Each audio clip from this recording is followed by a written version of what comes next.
Fala galera, tudo bem com vocês? Serginho aqui na área falando. Estamos aqui em mais um episódio do canal 6 e Byte, né? 6 e Byte, aquele canal que vocês já sabem. A cada episódio a gente traz uma pessoa especial aqui da área de tecnologia para bater aquele papo com a gente.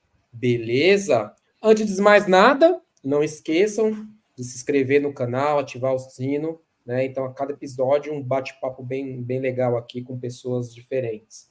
Beleza? E aí, Daniel, como é que você tá, cara? Tudo beleza?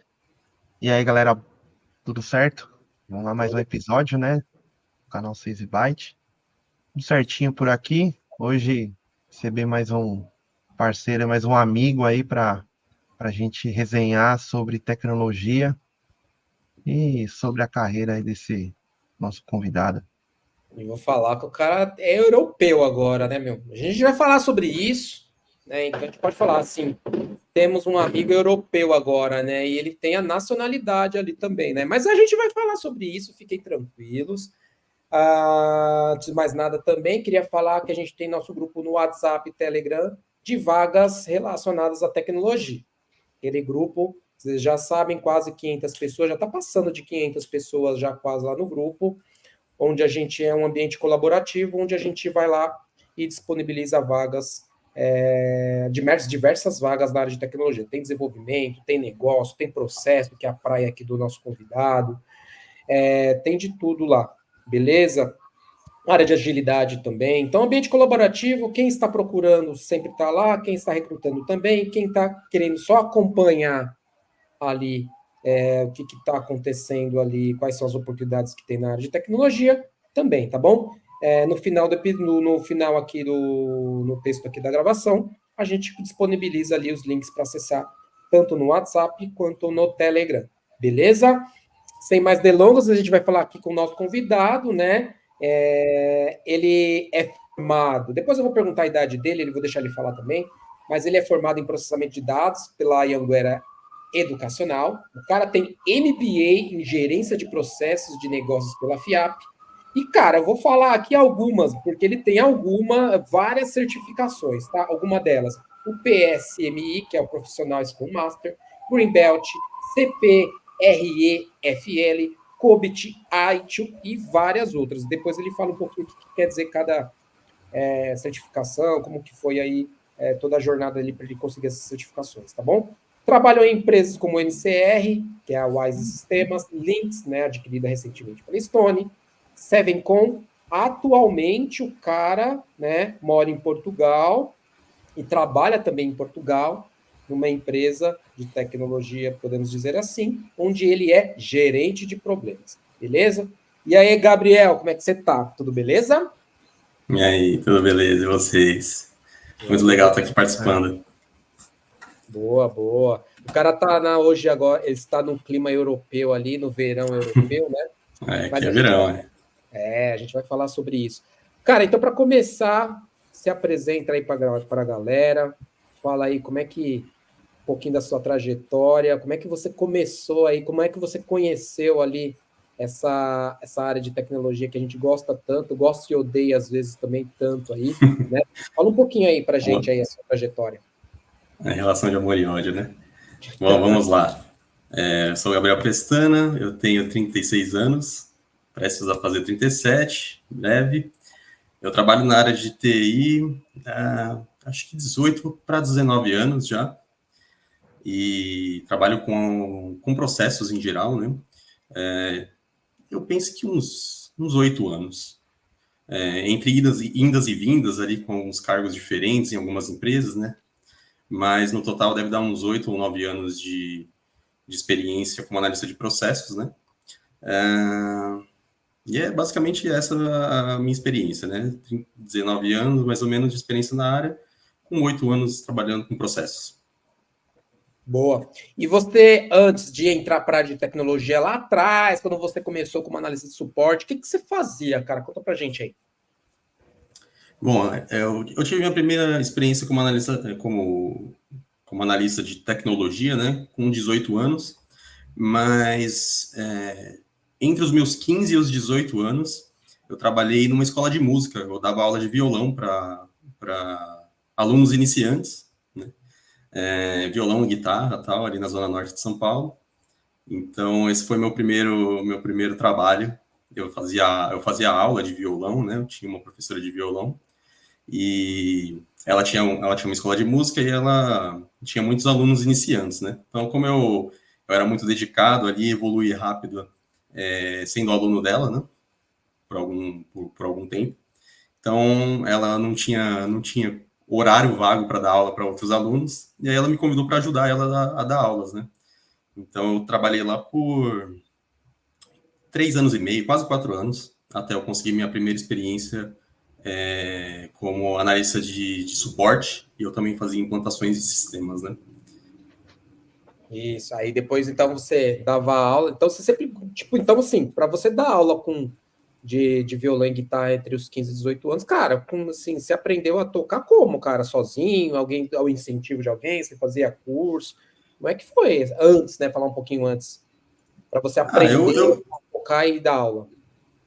Então, quando na minha pré-adolescência ali, eu gostava muito de música, né? Ainda gosto, claro, é meu hobby até hoje. Mas eu tinha alguns amigos que tocavam violão ali na rua, ali, uma turma da rua ali, basicamente. E eu fiquei insistindo por alguns meses para minha mãe comprar um violão que eu queria aprender a tocar. Foi um interesse assim foi meio que espontâneo. Não tinha ninguém próximo assim da família que tocava guitarra, violão.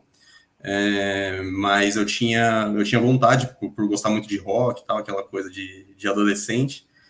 E aí, depois de uma certa insistência, minha mãe comprou um violão de estudante para mim.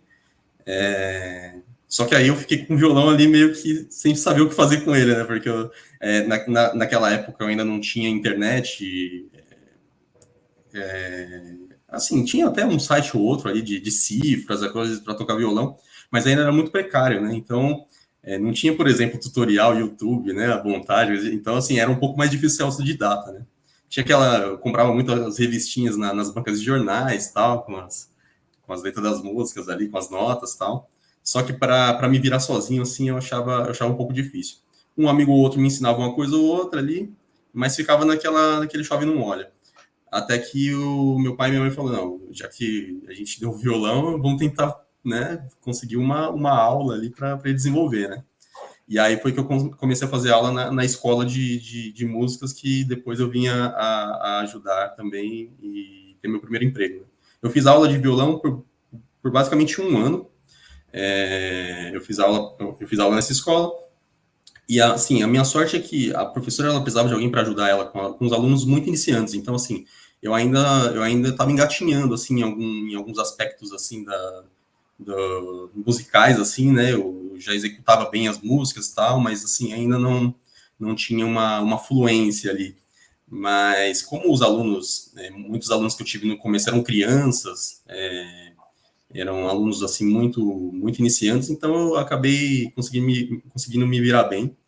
E aí eu fui desenvolvendo minha aptidão musical, assim, enquanto eu dava aula também, né? Porque isso é uma coisa importante, né?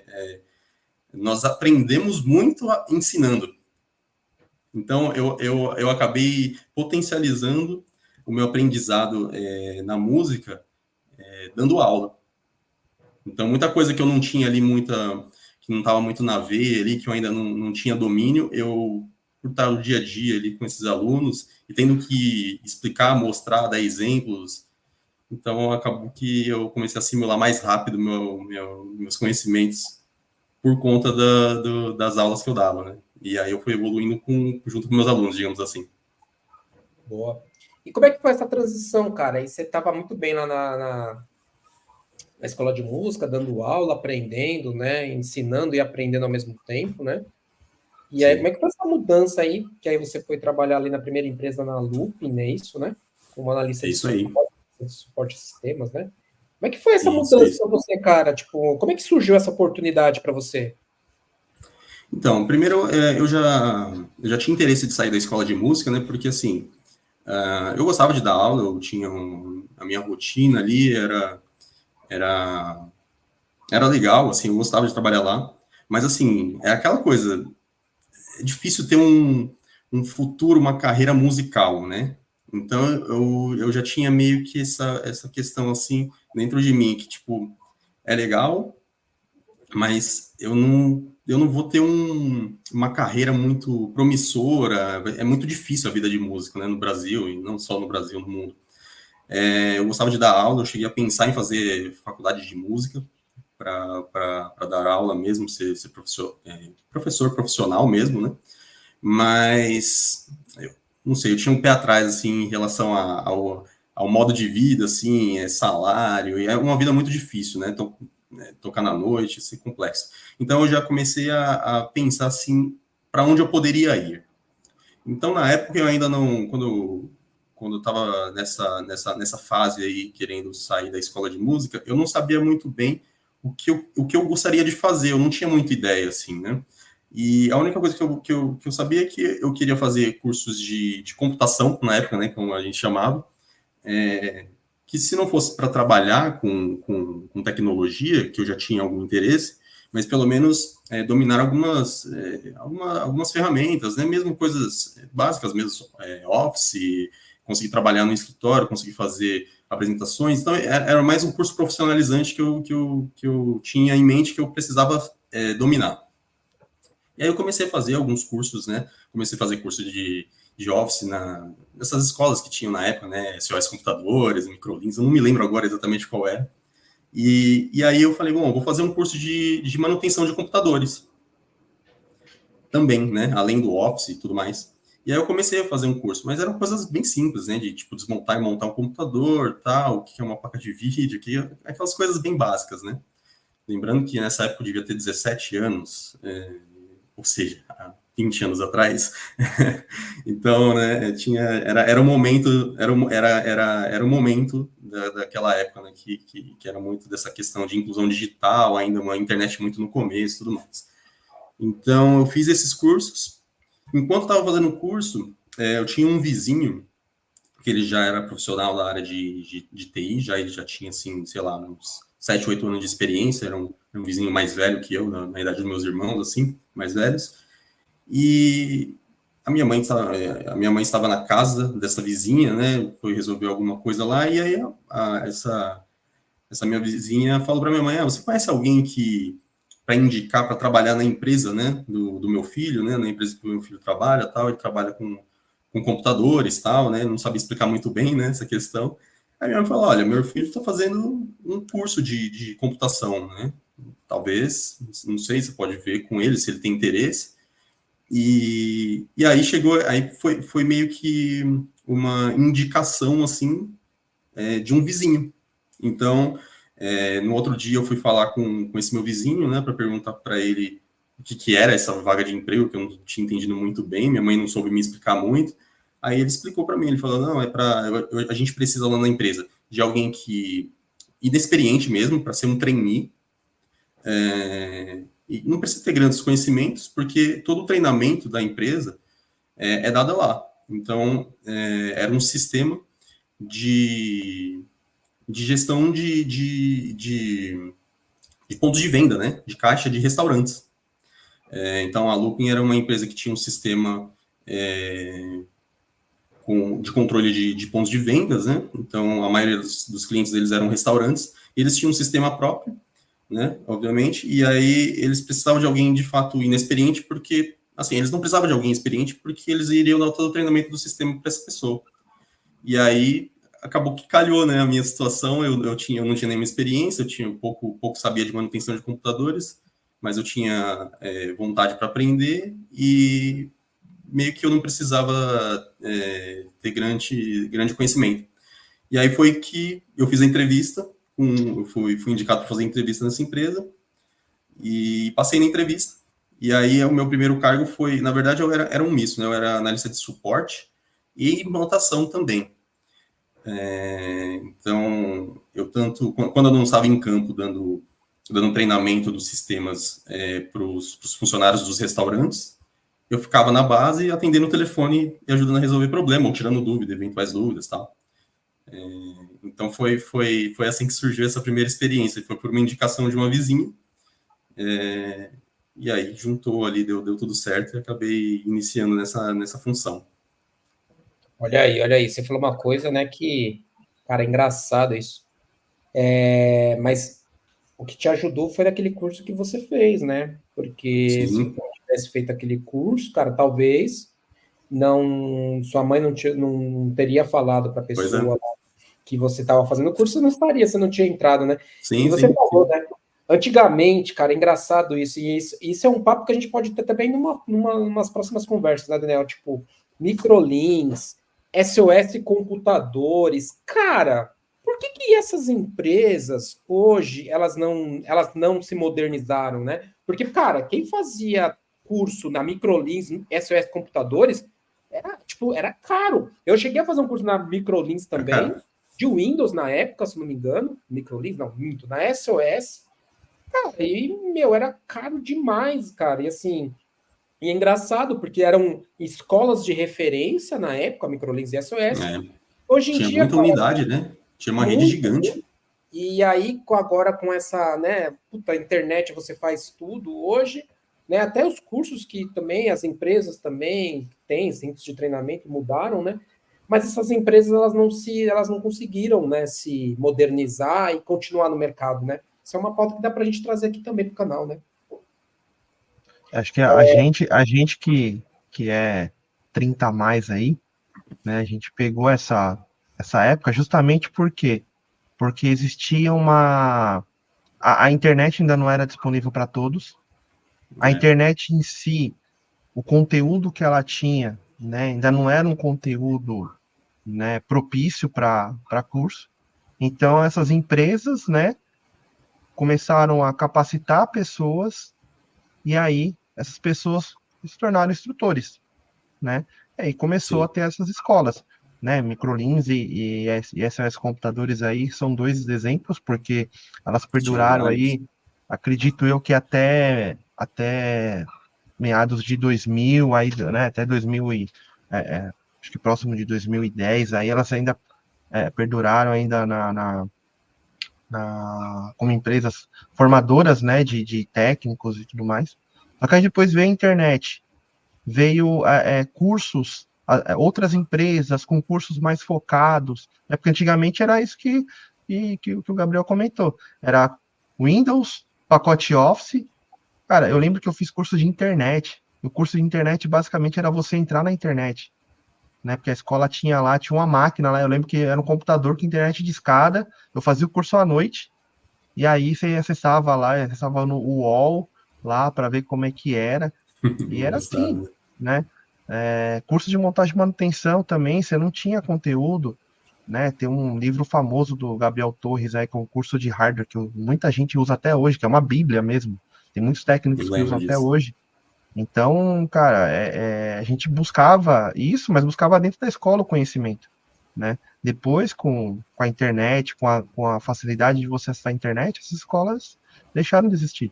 Porque, ou elas se transformaram, isso também a gente não sabe, porque, né, a gente teria que fazer uma pesquisa, em empresas que existem ainda hoje, né, como o Green, acho que outras aí que, como o Esses BMS, centros de Solution, né? treinamento, né? De...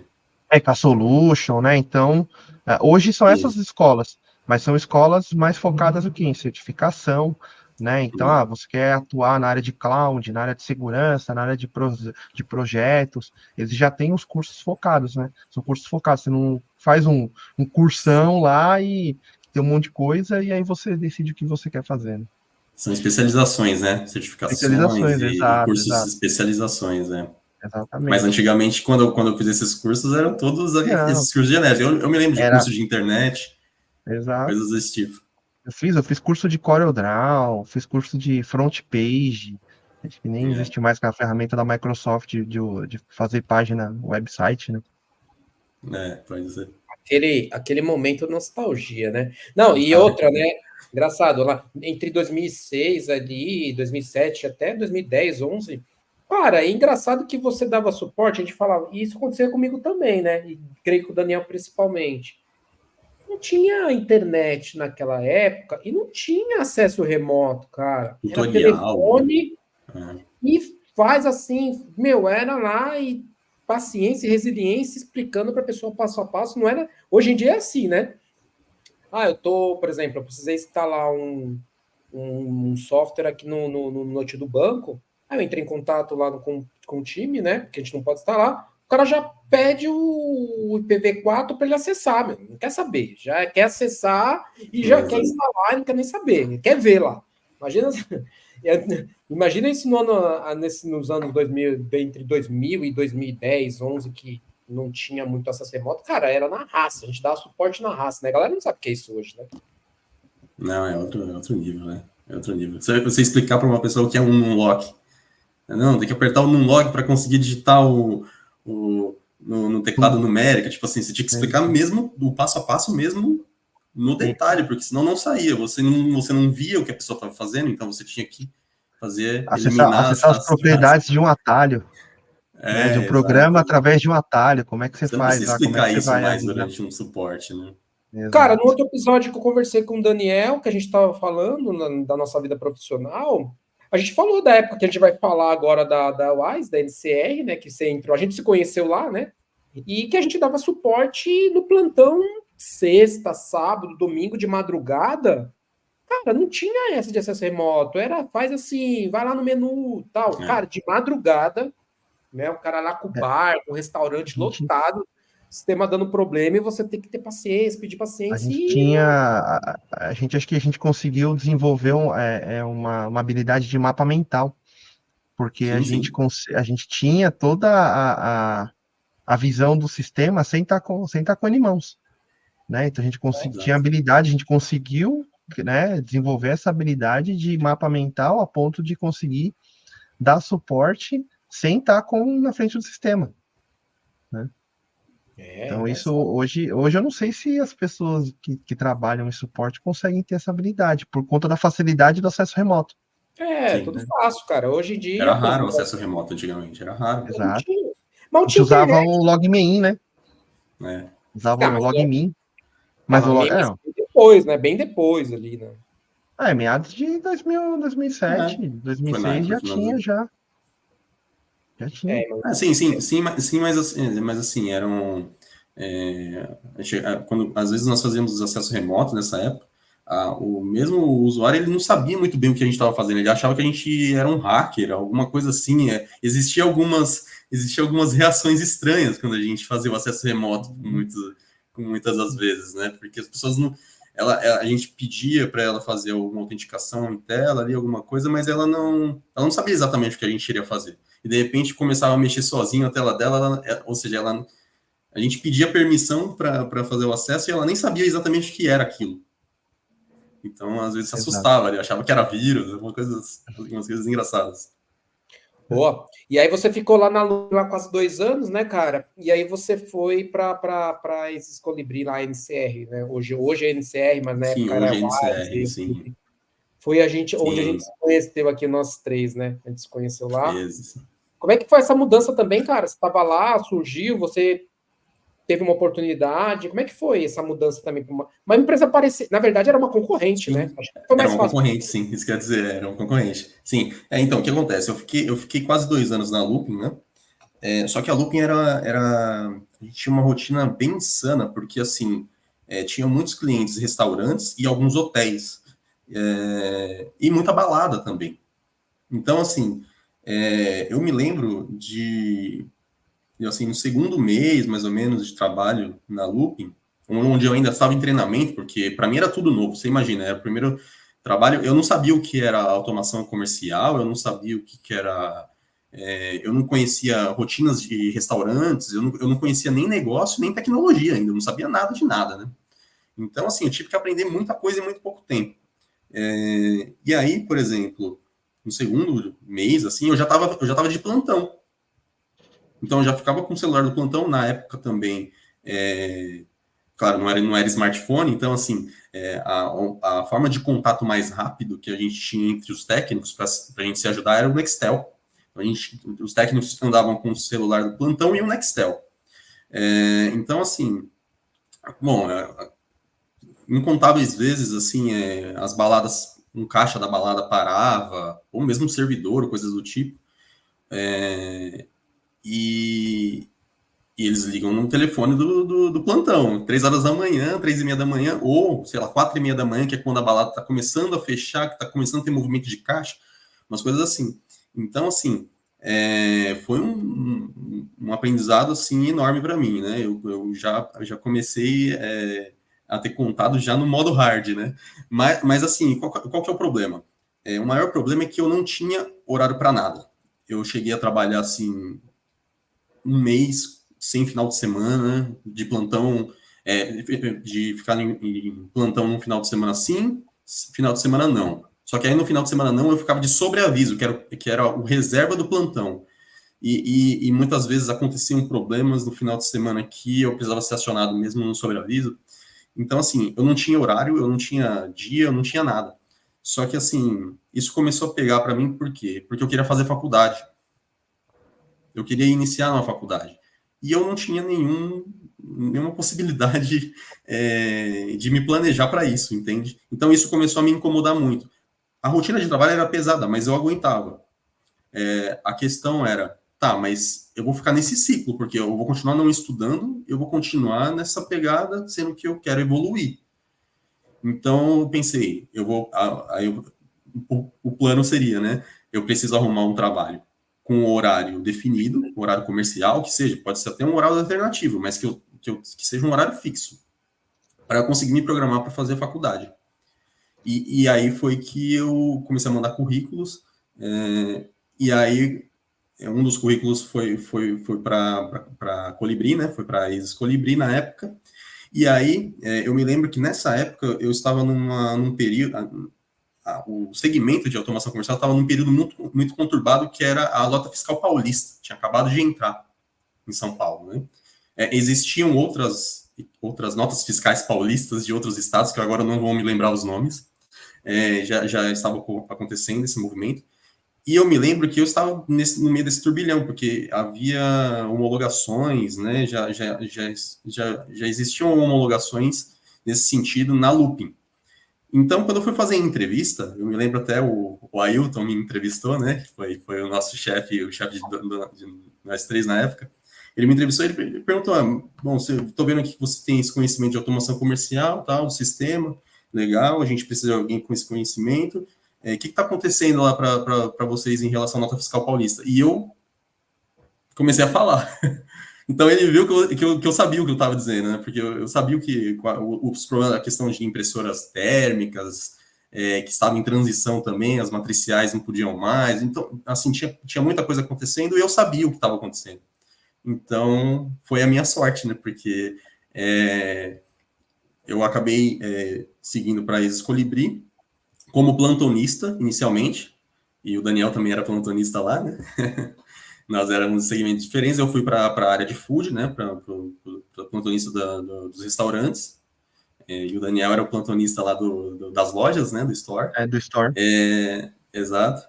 Então, eu comecei a trabalhar como plantonista, eu trabalhava um pouco de semana, e final de semana sim, final de semana não.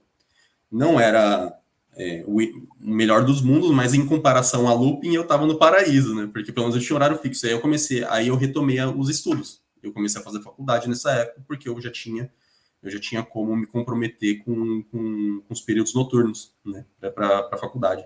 E foi a partir daí que eu iniciei na Colibri, fiquei lá deu quase 4 anos. Eu me formei ainda lá. Também, né? Você se formou lá, né, inclusive, né? Eu me formei, eu estava na Colibri ainda. Boa. Porque quando eu trabalhei lá, eu não era plantonista, né? Eu era na área de implantação, então a implantação já tinha um luxo, digamos assim, maior, que não trabalhava aos finais de semana. E a gente tinha o BIP, né? Que era o plantão que você poderia, tipo, você ficava com o BIP, com o celular, mas era opcional. Mas a gente sempre queria ganhar uma grana a mais, né? Então, era uma grana extra, né? Era, na época lá do plantão, era uma briga, né? Todo mundo queria ficar com o plantão, né? Mas tocava, tipo, começava assim, né? Começava a tocar, tipo, quarta-feira. Segunda e terça não tocava, mas quarta tocava um ou dois, entre 7 até 10 da noite. Agora, de quinta a sábado, meu Deus, de madrugada, eu já atendia muito restaurante, muita casa no baladinha aí de madrugada, assim. E era aquela história, cara, não tinha acesso remoto, não tinha nada, era na cabeça, vai fazendo assim, vai fazendo assado, e boa. Não, legal, legal. E aí você se formou lá, e aí você saiu da Colibri, né? Aí você mudou um pouquinho seu escopo, né? Você saiu de suporte, Foi. e aí você já começou nesse mundo de processo. Sim. Mas deixa eu te perguntar, além da faculdade ali, né? Porque, cara, você tem um monte de certificações ali, tudo. Entre a Colibri, entre a Lupin e a Colibri, você fez outros cursos? Ou você foi direto para a faculdade? Como é que foi para você? Para depois você se transformar Não, de lá certo. e... Não. No meu caso, essas transições, as certificações vieram depois da faculdade. Entre a Lupin e a Colibri, eu não me lembro de ter feito nenhum curso, acho que... Ah, não, fiz sim. Eu me lembro que quando eu entrei na faculdade, no segundo ano, acho, ou no final do primeiro ano, eu fiz processamento de dados, então um curso focado em programação. Mas no primeiro ano ainda, aquelas primeiras matérias, né, lógica, as matérias mais básicas, né, introdutórias, eu tinha na minha cabeça que eu ia virar programador. Por quê? Porque eu gostava de raciocínio lógico, eu gostava de... eu nunca fui fissurado por matemática, mas eu sempre fui bem em matemática. Então, assim, na minha visão da época, era natural eu virar um programador, né? Eu gostava de construir os algoritmos ali e tal, aquelas coisas mais básicas. E aí, se eu não me engano, no segundo ano da faculdade, eu fiz um curso na Kaelon, de Java, porque foi a época que o Java estava assim estourando. Então, eu fiz um curso de Java para dispositivos móveis, fiz aquele J2SE, J2ME, eu não me lembro agora a sigla, porque depois eu me desconectei da área de programação completamente. Mas, assim, eu me lembro que eu fiz um curso porque eu imaginei que eu fosse ter interesse em programação. Mas foi a minha surpresa, porque eu fiz o curso e meio que odiei. Assim, eu não gostei. Falei, cara, programação não é para mim. Eu comecei a perceber que eu gostava mais da parte de sistemas, mais a análise de sistemas, o que a gente chamava antigamente, né? Então, mais aquela coisa de o analista de sistemas, de criar requisitos, documentações e tudo mais. Eu comecei a perceber que eu gostava mais dessa parte do que programar em si, né? E aí, só que assim, eu fiz esse curso na Kaelon na época, era um curso caro e tal, mas eu não me identifiquei e eu larguei. Não falei, não vou fazer mais nenhum curso de programação. E aí, depois eu me formei, né, ali em paralelo com a experiência com a Colibri. E aí eu só fui voltar a fazer outros cursos depois da saída da Colibri, que aí foi que eu fui para Todo, que era o grupo Contax. Inclusive, eu até encontrei com o Sérgio algumas vezes, nós trabalhávamos lá na Paulista, não sei se você vai lembrar, o Daniel nessa época ele estava em outros lugares, mas eu trabalhava no prédio da Todo, lá na Paulista, né? Parecia um bancário, e eu todo largado, né? Graças a Deus. Então, nessa época eu tinha que trabalhar com gravata, né, camisa, tudo mais. Era ali no Conjunto Nacional, né, da Avenida Paulista, era um prédio da Contax, com boa parte das operações de call center, e tinha um prédio da Todo, na Alameda Santos, que a Todo, na verdade, assim, a Todo era outro CNPJ, mas era do grupo Contax. Então, era como se fosse uma empresa, era uma empresa, era um BPO, né? Uma empresa dentro da Contax, como principal cliente ali. E eu fiquei lá por, sei lá, também quase 4 anos, 3 anos e meio, uma coisa assim, não me lembro de cabeça agora. E aí, nessa época, eu trabalhei um tempo como analista de aplicações, eu dava suporte e também comecei a ter meus primeiros contatos com análise de requisitos nessa época, para os sistemas de cobrança do call center da Contax. Então, os operadores de call center, eles tinham ali o front-end ali para atendimento do setor de cobrança do banco Carrefour, não, desculpa, do supermercado Carrefour, os cartões Carrefour, e também o segmento de cobrança do Santander. Então, eles tinham operações da Contax ali que davam suporte para essa call center, né? E aí o sistema que os operadores trabalhavam era um sistema que era suportado por mim. Eu era meio que a linha de frente ali em relação a esses front-ends, então eu precisava tanto da suporte, como também eu capturava requisitos para melhorias e tudo mais. Eu fazia especificações funcionais para a equipe de desenvolvedores. Eu comecei também a ser o responsável pela criação das gestões de mudança das equipes técnicas, né? Lá da Contax. Então, por exemplo, precisava fazer algum upgrade no servidor, eu que fazia toda a requisição de gestão de mudanças para a equipe de redes, para a equipe de infraestrutura. E aí, nesse ponto que eu trabalhei na Contax, foi um ponto-chave para mim, por quê? Porque eu comecei a fazer uma transição de suporte para outros segmentos, para outras áreas, né, de tecnologia. Eu comecei a ter contato tanto com processos ITIL, como requisitor de gestão de mudanças, como também de gestão de requisitos, como análise de sistemas. Então, foi a partir da minha experiência na Contax que eu comecei a ampliar meus horizontes, digamos assim, sair de análise de suporte e ir para explorar outras coisas, né? E aí, nesse momento, é que aí o interesse, né, por processos começou a aflorar, né? Foi a partir dessa experiência. Então, e foi a partir dessa experiência, porque assim, né, a gente, pra galera que não sabe, né, a gente é amigo aqui, pessoal, nós três também, a gente se conheceu lá em 2007, lá na Colibri, desde então a gente vem sempre se falando e sempre se encontrando, tomando cerveja juntos e saindo juntos, né, apesar de que agora o cara é europeu, mas nós estaremos juntos em breve aí para bater um papo. Em breve eu tô no Brasil de novo. novo. Estaremos aí, né, mas, cara, e aí, puta, e era engraçado que eu admiro muito o Gabriel também, porque ele sempre foi um cara muito focado e ele trabalha, e ele é um cara que até brincava assim. Toda vez que eu falava com ele, ele tirava uma certificação nova. Tirei outra certificação. Então, assim, cara, eu queria entender esse ponto das certificações que você tem. Isso foi algo que, por exemplo, quando você teve essa transição, né, de suporte para processos, aplicações, requisitos, você foi algo que a própria empresa ali, tipo, não exigiu, mas sugeriu que você começasse a tirar, ou você que falou assim, cara, eu preciso me certificar, eu preciso pensar muito nisso. A gente vem sempre falando isso, Gabriel, aqui, por exemplo, que a gente está levantando muito uma bandeira que você, cara, você não precisa gastar horrores em cursos hoje em dia, porque a internet, cara, te dá muita coisa. Você consegue ser autodidata. Eu tenho Mais certificações, então tem muita facilidade hoje em dia. Mas a gente nunca é contra quem estuda, quem tira certificação. Certificações hoje em dia é tudo em dólar. Eu tirei a certificação da AWS também, era em dólar. Tudo bem que eu tive o patrocínio do banco, não precisei pagar e eu passei também. Principalmente que essas que são todos em dólar, então são valores caros. Para você, foi algo que você entendeu que você precisava tirar ou foi algo da sugestão da empresa? Como é que foi essa trajetória aí? Não, cara, não foi sugestão de empresa, nada. Eu me lembro que eu fiquei por volta de 3 anos como analista de aplicações, era o nome do meu cargo, na inicial na Contax.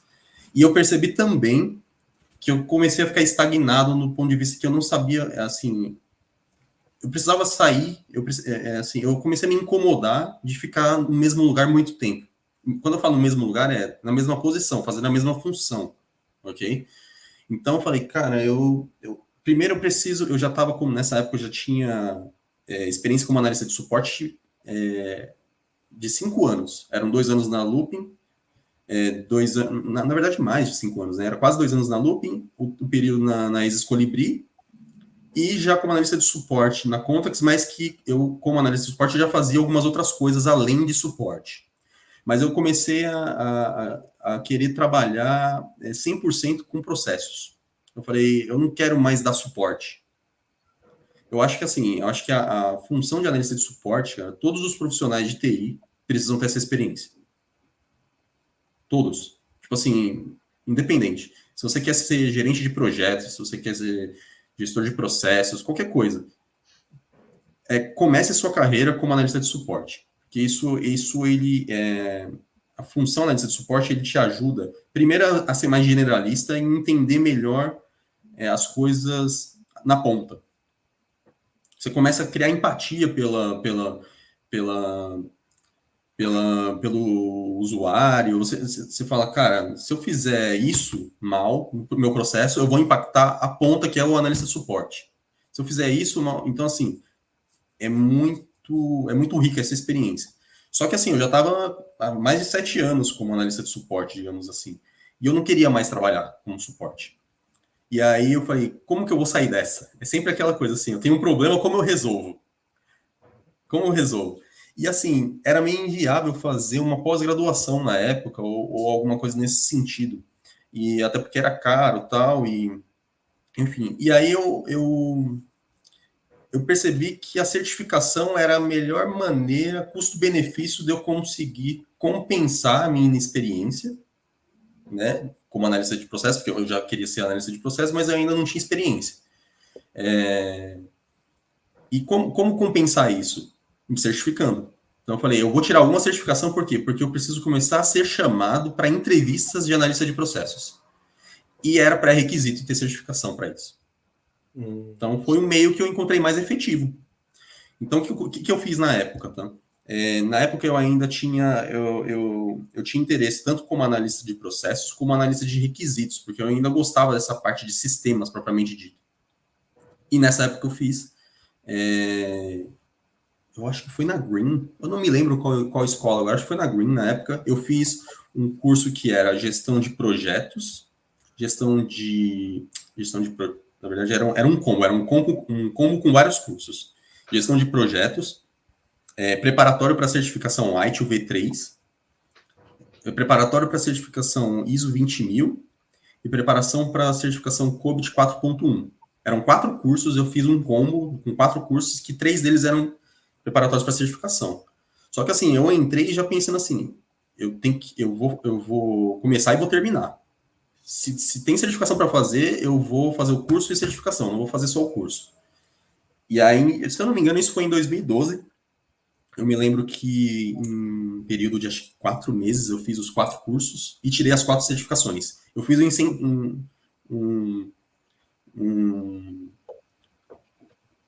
intensivo, né? Eu fiz um intensivão. Eu fiz um curso por mês e eu já emendava na certificação. E aí, no segundo semestre de 2012, eu tirei essas 3 certificações. Eu não me lembro agora a ordem delas, mas eu acho que eu tirei primeiro o White, o V3, depois a ISO 20000, que tinham conteúdos 80% parecidos, assim, a ISO 20000, ela é basicamente uma ISO suportada pela ITIL, na época da V3, tá? Agora eu estou um pouco mais desatualizado, eu não sei se essa compatibilidade ainda é a mesma. E eu me lembro que o COBIT 4.1, na época, era uma prova online, conseguia fazer online a prova. A ITIL, se eu não me engano, eu tive que ser presencial. E a ISO 20000 também. Então, eu fui até o centro de treinamento e fiz a certificação. E aí, o COBIT eu fiz online. E aí, foi nessa pegada, assim. Eu falei, eu quero ser analista de processos e eu só vou ter oportunidade se eu for chamado para entrevista. Porque se eu não tivesse o curso, não tivesse certificação, eu nem chamado para entrevista era. Isso que era o problema. Isso me barrava nas entrevistas. Eu não conseguia avançar. Não conseguia ser chamado. Eu só era chamado para entrevistas de análise de suporte. E eu não queria mais. Então, foi basicamente isso. Eu fiz essas certificações, e aí, em 2013, no segundo semestre do ano seguinte, eu fiz a minha certificação de analista de requisitos, que agora me falha a memória aqui, o nome dela, que ela tem uma sigla diferente. A CEPRE Foundation, FL, se eu não me engano. Que era uma certificação que tinha acabado de chegar no Brasil na época. Existiam pouquíssimas pessoas certificadas nela. Eu fui assim entre as 300 primeiras pessoas, acho, a se certificar no Brasil, porque não existia certificação de análise de requisitos no Brasil. Essa foi a primeira que chegou, e eu fui um dos primeiros a me certificar nela. E isso também me ajudou bastante. Eu fiz várias entrevistas com analista de requisitos também, mas por uma questão de destino, eu acabei passando em entrevistas para analista de processos e acabei seguindo por essa área até hoje, assim, na prática, né? A maioria das minhas experiências são como analista de processos desde então. Mas é isso, foi ali em 2012, 2013 e foi por necessidade de mercado mesmo. Eu via que era necessário para ir para as entrevistas. E era um tema que eu gostava, então eu estudava, eu não me cansava de estudar processos. Eu achava legal, eu tinha de fato interesse. E aí, então, você fez essas certificações. Ainda na Contex, você ainda atuou como analista de processos. Ah, é verdade, sim. E aí, Sim, depois que aí sim. você foi para sua próxima jornada aí na Mutante. Sim, sim. Eu costumo falar que eu tive um pouco de sorte em alguns momentos também, mas é aquilo, né? Quanto mais você estuda, mais sorte você tem também, né? Exato. Assim, a sua margem de sorte aumenta quando você está se dedicando a alguma coisa, né? Eu me lembro que quando eu estava na Contax, eu era analista de aplicações, né? Como eu falei agora há pouco, e eu já estava pensando, eu falei, bom, eu vou procurar analista de suporte no mercado, tal, vou começar a mandar currículo. E assim, na semana que eu pensei isso, abriu uma vaga interna na Contex, porque eles faziam processos seletivos internos para algumas funções. E tinha uma vaga lá, analista de processos júnior,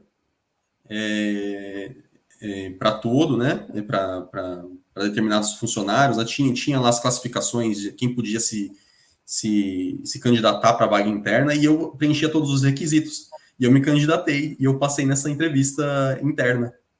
E aí eu saí da área de suporte e aplicações e fui para uma área de governança corporativa da Todo como analista de processos júnior. Mas o que viabilizou essa minha migração foram as certificações, porque era mandatório. Era mandatório o ITIL V3 no mínimo, se eu não me engano. E aí eu já tinha ISO 20.000 também e tal, então isso contou como um diferencial. E aí eu participei desse processo interno e passei. E aí eu fiquei nessa área de governança corporativa da Todo por, foi menos de um ano, acho que foram 9 ou 10 meses. Só que nessa época a Contax, o grupo Contax como um todo, ela estava passando por diversas reformulações, porque foi uma época também que começou uma crise no segmento de contact center.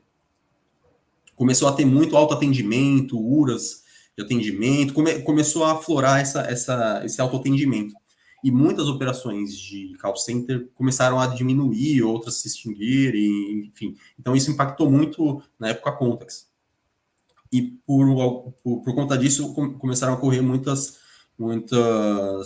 mudanças no mercado, muitas reestruturações internas, e aí o meu chefe, na época, ele foi mandado embora, e aí, assim, a conversa de corredores diziam que ele tinha sido mandado embora porque a área de governança iria acabar.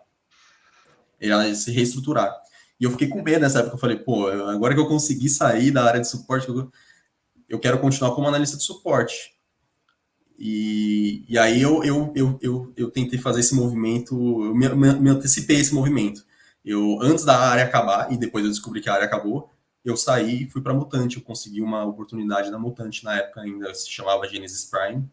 E aí eu fui como analista de processos pleno para lá. E em pouco tempo lá eu consegui me transformar em um analista de processos sênior, que foi o último cargo que eu tive na Mutante. Então, da saída da Contax para a Mutante, foi por conta disso, por conta de reestruturação, e aí surgiu essa oportunidade lá, e eu fiquei lá na Mutante por quase 4 anos também, full analista de processos. Aí eu trabalhei lá basicamente com o ITIL V3 por 4 anos, trabalhei em projeto lá com o COBIT também, algumas coisas, e também comecei a trabalhar com BPM lá, BPMN, fazer mapeamento de áreas, exist-to-be, esse tipo de coisa. Por que acontece? A minha experiência inicialmente era de analista de processos, uma parte de governança, que é a ITIL, né, COBIT, esse tipo de processos. Mas eu não tinha tido ainda muita experiência com BPMN, mapeamento de processos, desenho, exist-to-be, que é um outro braço da análise de processos. E na Mutante eu comecei a ter contato com isso também. né? Então, foi, assim, uma experiência muito enriquecedora, porque eu consegui desempenhar essas duas funções, duas frentes diferentes como análise de processos, governança e de negócios, né? Processos de negócios. E aí eu fiquei lá, eu não me lembro a data exata, mas acho que 2015, 2016, algo assim. E só para complementar, nesse meio tempo eu também comecei a fazer a pós-graduação, então, o MBA, acho que eu estava lá na Mutante nessa época. Show de bola. E aí, nesse período, né, que você alcançou o seu objetivo, né, porque você foi lá, viu que você precisava ter, né, de conhecimento, né, foi, buscou as certificações e falou, pô, agora cheguei onde eu queria, né? Mas aí, nesse processo que você trabalhou, né, um tempo na Contax e depois, quando você entrou na Mutante, teve alguma coisa, algum desafio, ou algum momento que você falou assim, você chegou a se questionar se você realmente fala, puta, cara, será que realmente é o que eu quero para mim? Né? Porque você estava lá na área de suporte, falou, cara, eu não quero mais isso para minha vida, entrei numa vertente, fiz certificação, consegui o que eu queria, só que você, né, falou, porra, e aí? Né? Teve algum momento que você se questionou e falou, puta, vou dar 2 passos para trás e fazer uma curva para o outro lado? Não, cara, não, assim, em nenhum momento eu tive esse questionamento, não. Eu sempre gostei muito de processos. O que eu cheguei a pensar nessa época era, que até com uma conversa uma vez que eu tive com um colega na Mutante mesmo, que era um meu colega de análise de processos também, que ele falou uma coisa para mim e eu fiquei pensativo. Ele falou assim, chega em um momento, quando você começa a trabalhar com processos, que você percebe que só saber de processos não é suficiente. Você precisa ir além. E aí ele falou assim para mim, depois de um tempo que você trabalha com processo, é muito bom a gente começar a ter uma visão de projetos mais estabelecida. Então, para você conseguir gerir melhor um projeto de processos, por exemplo. Ele deu como exemplo, ele falou isso como exemplo, né? Mas eu comecei a perceber que de fato, são coisas complementares, né? E eu podia ter um diferencial na minha carreira, também tendo uma noção melhor de projetos. Eu sempre deixei projetos um pouco de lado, porque eu sempre gostei muito de processos. Repetição, aquela coisa de melhoria contínua mesmo, de análise. Eu não gostava muito da ideia de começo, meio e fim de projeto. Eu gostava do ciclo mesmo, o PDCA mesmo, ali, melhoria e tudo mais. E isso me atraía muito mais. Então eu deixava muito a parte de projetos de lado. Só que a partir desse momento, depois que eu tive essa conversa com ele, eu comecei a ver com outros olhos, porque isso poderia complementar a minha experiência como analista de processos. Eu também não queria me limitar só como processos, entende? Depois de um tempo. Então, assim, eu não cheguei a questionar, assim, a questão de processo, se eu gostava mesmo, se eu queria continuar ou não. Eu sempre quis continuar como analista de processo, mas ter outros skills, entende? E projetos eram um deles. E aí eu também comecei a olhar mais para esse lado. E nessa época também começou a se falar mais também da parte de ágil, né? Scrum, eu já comecei a ouvir falar mais nesse segmento. Então eu comecei a ficar de olho mais nessas movimentações, né? Eu demorei um pouco para entrar nesse mundo Scrum, tal, até por algumas coincidências, assim, acabei indo para fazendo outras funções, assim, em outras empresas que não necessariamente tinham como metodologia ágil, assim, tudo mais, mas eu sempre fiquei de olho nessa parte para complementar também o meu conhecimento de processo. Até porque a parte de ágil mesmo, o Scrum em si, que é o que o pessoal costuma associar mais na agilidade, né? No fundo, é a análise de processos, entende? É a melhoria contínua, é o incremento, as pessoas costumam ver muito o Scrum como uma forma de fazer projeto. Só que eu não consigo pensar assim. Eu sempre penso diferente. Para mim, o ágil ele é mais processo do que projeto. É um híbrido, mas para mim eu enxergo mais como processo. E as pessoas tendem a pensar mais como projeto, né? Então, nessa época, eu comecei a ter essa percepção, entende? Mas eu quis continuar com o processo. Eu nunca mudei esse meu pensamento, a paixão por processos, mas eu comecei a olhar outras coisas. Boa, cara, top. E aí a gente vai entrar num assunto que todo mundo quer saber. Cara, pô, muito tempo trabalhando com projetos, processos, você migrou, né? Dando um saltinho temporal ali Sim, na sim. sua carreira, você migrou para também Scrum, agilidade, você já foi PO também. Mas assim, o que que te motivou? Aí você pensou assim, você estava muito bem e tal, mas o que que te motivou a querer mudar de país? Falar, cara, quero ir para um outro país, quero me desafiar. Cara, quais foram os seus motivadores, cara, para você mudar de país? O que que te levou a isso, né? Porque você estava trabalhando numa empresa aqui, você é casado, né? Hoje você tem uma filha que nasceu aí em Portugal, a gente vai falar sobre isso, mas você já era casado também. A sua esposa também, ela também trabalhava aqui no Brasil também, tinha um emprego. O que motivaram vocês ali a pensar, poxa, vamos para fora, vamos morar na Europa? Fala aí pra gente. Bom, vamos lá. A primeira motivação foi mais a situação do país, o Brasil. Ok? Assim, todos nós sabemos a dificuldade que é o Brasil em diversos aspectos, né?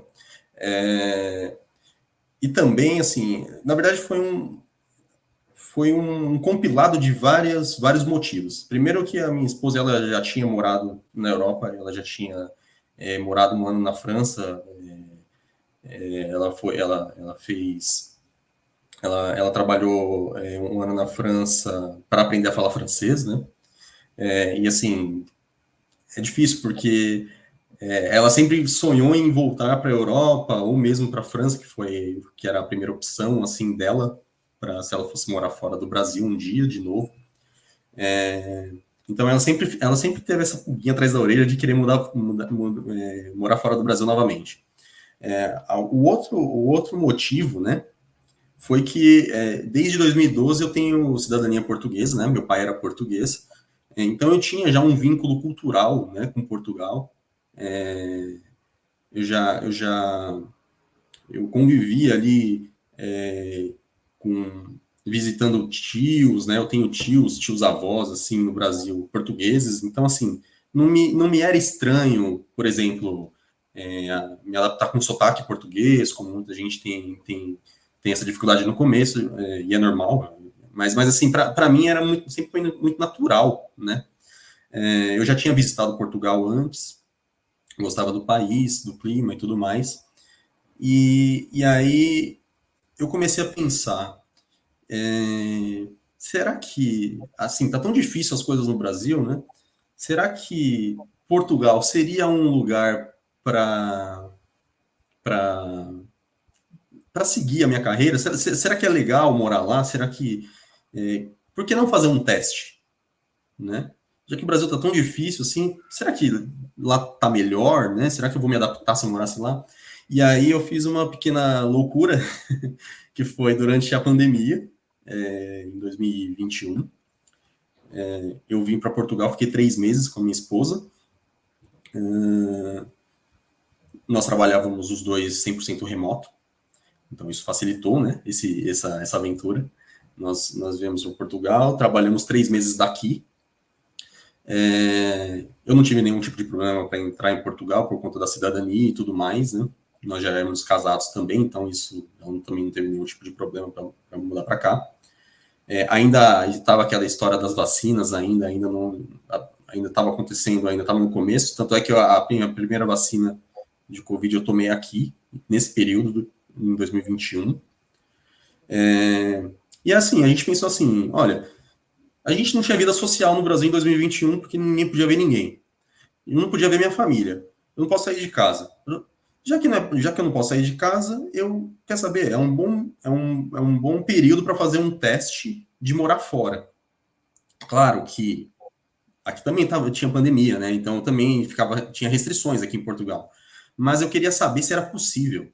Eu queria conhecer o mercado de Portugal também. Porque esses 3 meses foram para testar várias coisas. Conhecer as regiões, ver onde eu gostaria de morar, onde eu acharia legal morar, né? Boas cidades, entender mercado, mandar currículo aqui, ver se eu consigo participar de entrevistas, coisas desse tipo. Então eu fiz isso durante a pandemia. E assim, o resultado foi, eu fiz entrevistas, eu conheci lugares, eu vi o clima, eu conheci as pessoas, e falei, cara, dá para fazer esse teste, sim. E aí nós voltamos para o Brasil, né, depois desses 3 meses, já pensando em voltar. A gente estava decidido em voltar, a gente percebeu que dava para se adaptar bem. Assim, coisas simples, como culinária, idioma, normal, para quem vai migrar tem que pensar em tudo isso, né? Infraestrutura da cidade, segurança, né? Poder de compra, que tipo de salário, qual salário que eu conseguiria lá, seria o mesmo nível de regalia, entre aspas, que a gente teria no Brasil. E a gente percebeu que, assim, era possível, claro que a parte social, né, não tem como, porque não tem como, não se pode ter tudo, né? Mas a gente viu que seria uma boa alternativa. Então, foi nessa que a gente começou a pensar seriamente em vir para Portugal. E, assim, eu via que tinha mercado para mim. E a minha esposa, não haveria nem, assim, existia um contraponto que era, eu não sei, a gente não sabia se quando saísse da pandemia, se ela ia voltar para o trabalho dela presencial, porque ela é secretária, né, secretária executiva, e assim, é muito raro uma secretária executiva trabalhar remotamente. Mas ela conseguiu convencer o chefe dela disso, e aí a gente pensou, todas as condições estão reunidas. Eu consigo emprego lá, eu tinha trabalho remoto na época, então eu vim para cá ainda trabalhando pelo Brasil, no projeto de lá, daí, né, no caso. Então, assim, eu vou ficar trabalhando no projeto remoto para a empresa do Brasil e, assim, vou tentar um emprego aqui, mas sem pressa, né? E foi o que eu fiz. E aí foi o que a minha esposa conseguiu fazer também. Ela conseguiu continuar no trabalho dela, ela trabalha no fuso horário do Brasil, né, aqui. E foi isso, basicamente. A gente fez essa movimentação, para a gente foi bem mais tranquilo do que para a maioria, porque a gente tinha emprego remoto quando veio para cá, a gente tinha a cidadania, no meu caso, a cidadania, então não tinha nenhum tipo de burocracia, documentação que impedisse, né, isso é importante. E aí tinham todas as condições reunidas para conseguir fazer essa migração, e aí a gente fez. Mas assim, eu passei por uns perrengues aqui também. Se for o caso a gente falar disso, aí é importante, até para servir de alerta para algumas pessoas. Né? Não, boa. Qual que foi o maior perrengue que você passou aí, né, nessa mudança, né? Que você ficou 3 meses, depois voltou para o Brasil, depois você voltou para em definitivo, né? E eu lembro também que a gente conversava muito, você ficou um tempo sem trabalhar também, procurando emprego. Eu queria que você, já quero fazer 2 perguntas. Qual foi o seu maior perrengue? E como é o processo, né, seletivo aí em Portugal, para a galera, né, que tem um sonho, um desejo de mudar, de morar em Portugal e trabalhar com tecnologia aí. Cara, como é que é o processo seletivo? Eu sei que você passou por alguns processos antes de trabalhar, hoje você é gerente, né, em uma empresa aí, e a gente vai falar sobre isso também já já, mas como é que foi esse processo e quais foram os seus perrengues que você passou aí? Bem, vamos lá, vamos por partes. O maior perrengue que a gente passou aqui foi. Não foi comigo especificamente, foi mais com minha esposa, né? Mas assim, fez parte do processo, né, de imigração, por isso eu vou colocar aqui como perrengue meu também, porque quando a gente veio para cá, a gente veio num período pós-pandemia e o órgão responsável pelas documentações de imigrantes aqui em Portugal, eles estavam eles estavam atrasados com vários processos. Então, assim, a demora com a burocracia da minha esposa aqui. O que acontece? Ela precisava de um visto de residente para permanecer legal aqui, mesmo sendo casada comigo. E aí a gente fez o agendamento, né, de uma... Na verdade, assim, o perrengue maior foi conseguir fazer o agendamento da documentação dela. O órgão que era responsável por esse processo chamava CEF. Hoje em dia, esse órgão mudou de nome, mudou de estrutura também. Eu não me lembro agora o nome atual desse órgão também.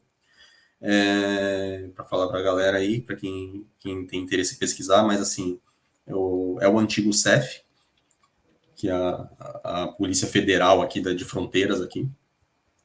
E assim, foi muito difícil conseguir um agendamento para apresentação de documentação dela.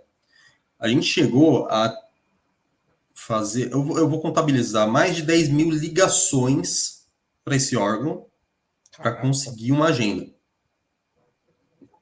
E olha lá, hein, só lembrando, assim, eu com a nacionalidade aqui, eu não precisei me preocupar com isso, ok?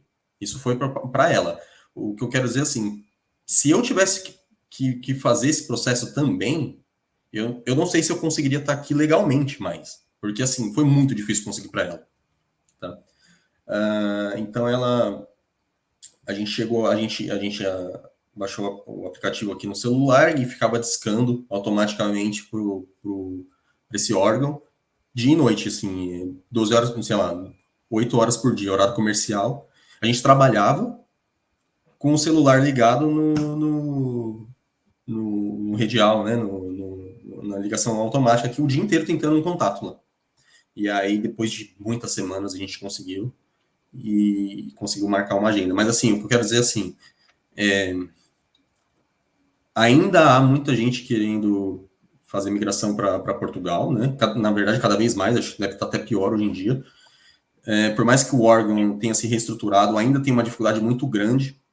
E, assim, o conselho que eu dou para alguém que quer vir para cá se você tem alguma possibilidade de tirar uma nacionalidade europeia antes de vir para cá, faça. Faça para você não ficar refém dessa situação, entende? De precisar do documento e a burocracia daqui te impedir. Porque, assim, tem muita gente tentando cidadania, visto de residência, vistos aqui, né? Existe até um visto aqui que eles criaram, o governo português criou, que é um visto que você pode vir do Brasil para procurar emprego aqui. Então, você não fica ilegal por um tempo, porque você tem esse visto de procura de emprego. Mas eu não sei explicar muito bem a burocracia por trás desse visto, porque eu não utilizei ele. E a procura é muito grande. Então, assim, faça tudo que der para fazer do Brasil, faça antes. Entende? Para facilitar a sua vida. Então, esse foi o maior perrengue, porque a gente ficou quase 6 meses tentando fazer esse agendamento. No final deu certo, mas poderia não ter dado. Okay? E era só por telefone esse processo? Era só por telefone. Eu acho que hoje em dia eles flexibilizaram, eles se reestruturaram, e talvez dê para fazer alguma coisa por internet. Eu não sei se é só renovação, porque tem aquela diferença, né? Quem pede a primeira vez e quem renova. Acho que a renovação agora faz online, mas para quem pede o primeiro visto de residência tinha que ser por telefone, que era o caso da minha esposa. Então isso foi complicado. Caramba. Então, galera que quer, né, morar fora, principalmente em Portugal, acho que é melhor se estruturar antes, já fazer esse processo antes para não passar esse perrengue, né? No caso, então, vocês tiveram um pouco de sorte também, né, meu? Sim, foi o que eu disse. A gente teve sorte, sim. Poderia facilmente não ter dado certo. Ok? A gente deu um pouco de sorte, mas assim, esses processos de quando eu fiz em 2022, esses processos, eles mudaram, tá? Agora, a gente tá falando agora em 2024, né? Agosto de 2024. Quem tá vendo esse vídeo aí vai ver depois. Então, assim, se informem, tá? Se informem muito bem antes de fazer alguma coisa, antes de fazer alguma movimentação. Entenda a burocracia, às vezes é complexa, porque tem muita gente que pensa assim, eu vou lá e vejo como que é lá. Não faça isso. Não faça isso, porque a chance de dar ruim é grande. Boa. E aí, falando do processo, né? Então, assim, você já estava acostumado com o processo seletivo aqui no Brasil, você já sabia como a banda tocava aqui. Cara, como é que foi como foram os processos seletivos aí em Portugal, cara? Porque eu lembro, né? Você comentou comigo, com a gente aqui, que passou por alguns processos aí, por algumas áreas, e aí tá legal, deu certo, mas como é que foram esses processos? Você sentiu diferença? É a mesma coisa? Não é? O que você sentiu ali que é diferente entre o Brasil e aí na Europa, mais especificadamente em Portugal? Então, vamos lá. Só para contextualizar, né? Eu vim para cá com um projeto 100% remoto no Brasil. Inclusive, eu estava trabalhando com processos, né, nessa empresa quando eu vim para cá.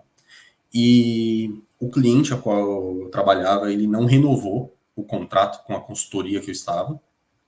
E eu tive ali umas 2 semanas de aviso de que eu seria mandado embora da consultoria porque o projeto acabou e não tinha onde me realocar. O que acontece com várias pessoas, quem está acostumado a trabalhar com consultoria, em consultorias, né, sabe que existe essa possibilidade, né? Nem sempre tem projeto, às vezes rescinde um contrato, não renova, você não sabe, você fica sempre meio nessa situação assim de uma instabilidade, né? Então acabou acontecendo comigo aqui.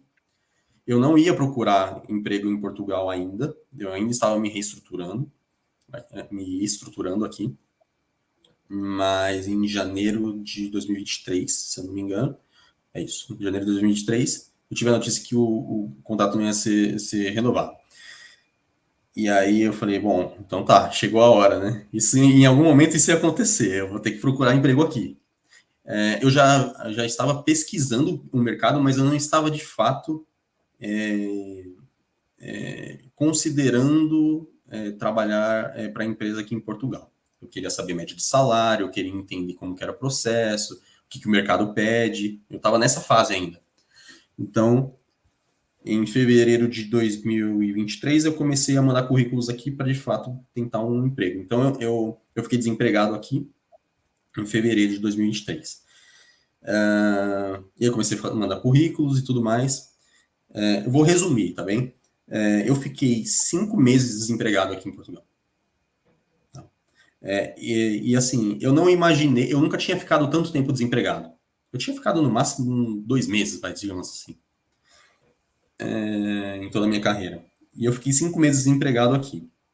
E gastando em euro aqui, né? Aquela coisa, né? Tipo, eu não tinha uma rede de suporte como eu teria no Brasil, desempregado lá.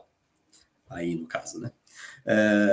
Então, assim, nesse período de 5 meses, eu contei, tá? Eu fiz essa contabilidade aí. Eu fiz quase 60 entrevistas no total, mas eu estimo que umas 15 ou 20 foram para empresas do Brasil. Eu devo ter feito umas 40 entrevistas, mais ou menos, para empresas aqui em Portugal, tá? E para minha surpresa, tipo assim, eu era chamado para as entrevistas, então eu pensava, a qualquer momento eu vou ser chamado. E ainda assim, demorou 5 meses. E aí eu fiquei refletindo, por quê? Não faz, essa conta não fecha, entende? Ninguém na área de tecnologia faz 40 entrevistas para conseguir um emprego. Ok? Assim, eu sou um profissional experiente, eu tenho uma boa formação, uma boa experiência. Eu não sou um profissional que começou há 2 anos, 3 anos, tal. Eu passei por vários cargos, eu tenho alguma bagagem. O porquê que não me chamam, né? E aí, ao longo dessas tantas entrevistas, eu percebi que, assim, uma das principais coisas que eu já sabia que era das principais, mas que eu talvez tenha subestimado um pouco, era saber falar inglês. Porque você fala, vou para Portugal, Portugal é português. Ok, lá deve ter um apelo maior para falar inglês ou outros idiomas, mais do que no Brasil. Mas o que eu percebi, que, sei lá, talvez mais de 80% das vagas aqui pedem inglês. Então, o que acontece? Eu estava numa situação que eu fazia entrevistas, eu faço aulas de inglês hoje em dia, né? Eu faço, na verdade, desde já alguns anos, mas eu nunca trabalhei com inglês. E quase todas as entrevistas, o RH pedia para falar inglês comigo. E assim, eu até falava, mas eu percebia que era assim, era muito básico, e a postura, a forma como você fala é que pega, entende? Então você fala muito pensativo, você responde pergunta muito demorado, tal, aquela coisa, não tá na veia. Então quando o RH faz uma pergunta em inglês para você e você demora para responder uma pergunta simples, não serve. Você responde, mas assim, você tem que estar na ponta da língua algumas coisas, entende? E aí eu comecei a perceber que a minha principal dificuldade foi eu não desempenhava no inglês. Mesmo tendo alguma noção, nem sempre a noção suficiente. Por exemplo, o que eles pedem muito aqui é nível B2 de inglês, que é um nível avançado, mas não é um nível mais avançado. E na época, bom, eu ainda estou nesse nível, que é intermediário B1, né? Então eu não tenho, até hoje eu não tenho essa desenvoltura de inglês. Então as pessoas costumam subestimar essa questão, falar, não, eu vou para lá, português não vai dar nada. Mas não é assim, o mercado aqui ele exige. E vou te falar, o diferencial de idiomas aqui é você falar o terceiro idioma, que geralmente ou é francês ou é alemão. O espanhol quase não pedem aqui. Né? É muito difícil, pré-requisito, você falar espanhol. Ao contrário do que é no Brasil, é um diferencial, porque é América Latina, né? Tudo. Mas aqui, o principal idioma diferencial é o francês, a qual eu não falo nada. Então, assim, eu sofri muito nessa questão, entende? E uma outra coisa que eu percebi também aqui é que muitas entrevistas, né, é que muitos formulários que você preenche de empresas para envio de currículo, eles perguntam, em algumas delas, eles perguntam sua média de notas na faculdade. E isso não é uma coisa que perguntam no Brasil. Não é que é comum aqui, tá? Não é incomum. Mas eu percebo que eles têm esse apelo de desempenho acadêmico maior do que no Brasil. Ok? Eles, em algumas empresas, isso pode ser um diferencial. Então, se você tem uma nota alta na pós-graduação, uma média alta, isso acaba contando a favor. Eles tendem a pesar mais o critério acadêmico, o desempenho acadêmico, do que no Brasil. Cara, isso é diferente no Brasil, né? No Brasil, eu acho que eles. No Brasil, acaba passando isso daí, né? Passa, já participei de diversos processos seletivos, empresas menores, empresas maiores. E assim, eles só perguntam se você é graduado ou não, mas eles não chegam a perguntar Exato. esse nível de se você, qual a sua Comigo média nunca de notas, né? Hã? Aqui, assim, Comigo nunca aconteceu também de assim, perguntarem a média. nunca me perguntaram na entrevista aqui, mas você percebe que é um critério considerado porque em formulários para alguns formulários de envio de currículo eles perguntam. Atenção, tá? O que eu quero dizer assim, não é que é comum, mas eu já precisei fazer isso algumas vezes, em alguns envios. E isso me chamou a atenção, porque eu nunca tinha visto isso no Brasil. Okay? Então, talvez dependendo da empresa, aqui seja um diferencial. Tá? Mas não é regra, vou dizer que é uma exceção, mas existe. Boa. E fala um pouquinho então depois de quase mais de 40 processos seletivos, cara, tem que ter, não, mas assim, né, te dando um feedback do Brasil, hoje em dia a galera que principalmente que tá aí open to work, faz uma média dessa aí de entrevistas, tá? Principalmente, eu não vou polemizar aqui, tá? Mas quando a gente fala de GUP também, que entra no processo ali, que nem para entrevista o cara vai. Mas eu não vou polemizar, falar sobre GUP aqui, porque é melhor, né? Melhor não, né? Mas aí, depois de, mais de 40 entrevistas, você está trabalhando numa empresa, fala um pouquinho sobre ela, fala um pouquinho o que você está fazendo, qual que é o seu dia a dia aí, como que é o dia a dia de uma empresa aí em Portugal, na área de tecnologia. Fala aí. Ok, vamos lá. Até o meu LinkedIn nem está tão atualizado em relação a isso aí. Vou aprofundar um pouquinho mais, porque está muito raro a informação no meu LinkedIn disso. Mas, por exemplo, vamos lá. Eu passei num processo seletivo de uma consultoria chamada Rumos, aqui na região de Lisboa, né? Eu moro aqui perto de Lisboa. Eu moro em Almada, que é a margem sul aqui de Lisboa, né? Foi a 20 minutos do centro de Lisboa. Essa empresa Rumos é uma consultoria, aqui eles chamam consultora, né? É uma consultora tradicional aqui, antiga, é bem famosa, assim, não é tão grande, mas é famosa. Eu entrei em julho do ano passado, ou seja, já faz aí 1 ano que eu estou na Rumos. Mas, na verdade, a Rumos, ela paga o meu salário, né? Mas eu não atuo na Rumos. O que acontece é o seguinte, ela é uma consultoria, ela me contratou terceirizado da empresa chamada Nós, que é uma telecomunicações aqui, né? Seria uma Vivo daqui, né? Enfim, uma Claro aqui de Portugal. E aí, o que acontece? A Nós, então, a Nós contratou a Rumos para achar um analista de processos, me encontraram, fui contratado, só que a Nós, né, que é a terceirizada, né? Desculpa, a Rumos é a terceirizada, né? A Nós, ela contratou a Rumos para achar um analista de processos, no caso eu, para me alocar em um outro cliente, ou seja, eu sou quarteirizado hoje.